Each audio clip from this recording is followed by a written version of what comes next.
पेठ bus stop येथे आंदोलन करण्यात आलेलं आहे। काय कारण होतं आंदोलन करण्याचा, त्याचा मागचा उद्देश काय होता, काय सांगा? सर्वप्रथम मी आम आदमी पार्टीची कार्यकर्ता वीणा भोयर बोलत आहे। सर, आंदोलन करण्याचा उद्देश हाच होता, आंदोलनकारी आमच्या याचा, की जे इतक्या वर्षांपासून हे गणेश पेठ चौकामध्ये जे गड्डे पडलेले आहे त्याचं आजपर्यंत या सरकारने अजिबात लक्ष घातलेलं नाही। आम्ही ज्या सरकारची निवड केली त्या सरकारने निवड आपला स्वार्थ बघण्यासाठी करायला नव्हता पाहिजे आणि आम्ही त्यांच्या स्वार्थासाठी त्यांची निवड केलेली नाही। हे जनतेच्या कामासाठी, जनतेच्या हितासाठी त्यांची निवड केली आहे। जनतेला तिथे गड्डे झाले हे दिसत आहे, जनतेचे अपघात होऊन राहिलेले आहे, कितीतरी जनतेचे ऍक्सिडेंट झालेले आहे, या गड्ड्यांमध्ये गाड्या उलट्या झालेल्या आहे। तर या फडणवीस सरकारला हे कधी दिसलं नाही, कुठून माहित पडलं नाही का?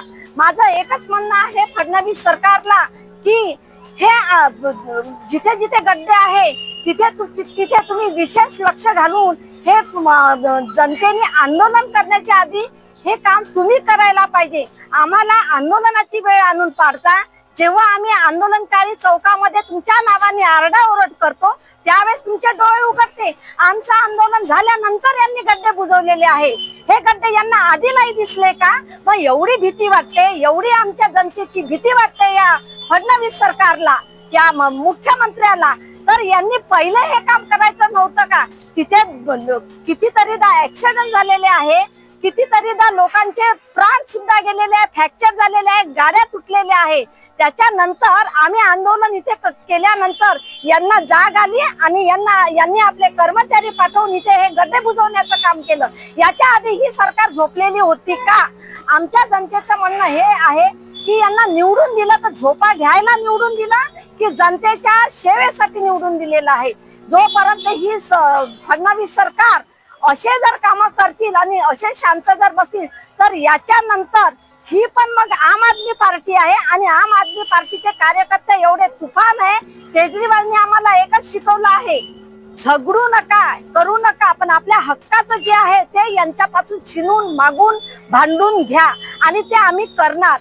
नेहमी जर फडणवीस सरकारने जर लक्ष घातलं नाही, जनतेच्या हितासाठी त्यांनी जर काम केले नाही तर याच्यानंतर सातत्याने आमची आम आदमी पार्टी असेच आंदोलनात उतरेल आणि यांच्या नावाचा आरडाओरड असेच करत राहील।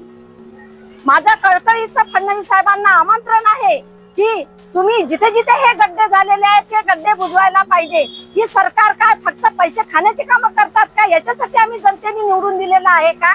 आज एवढ्या जनतेचं कोणी पडतात, तिथे ऍक्सिडेंट होते, तर याची भरपाई कोण करणार? तेव्हाही यांचं लक्ष राहत नाही। तुम्ही स्वतःच्या याने पैसा खर्च करा आणि दुरुस्त व्हा, तर गरीब माणसाकडे कुठून पैसा आला? मग यांनी ती भरपाई द्यायला पाहिजे, तिथेही लक्ष नसते। तर यांना यांचं फक्त आणि फक्त घर भरायला आम्ही निवडून दिलेलं आहे का? असं तर होऊ देणार नाही। ही पण जनता आणि ही आम आदमीचे कार्यकर्ता आहे, हे बिलकुलही देवेंद्र फडणवीस साहेबांचं खपवू देणार नाही।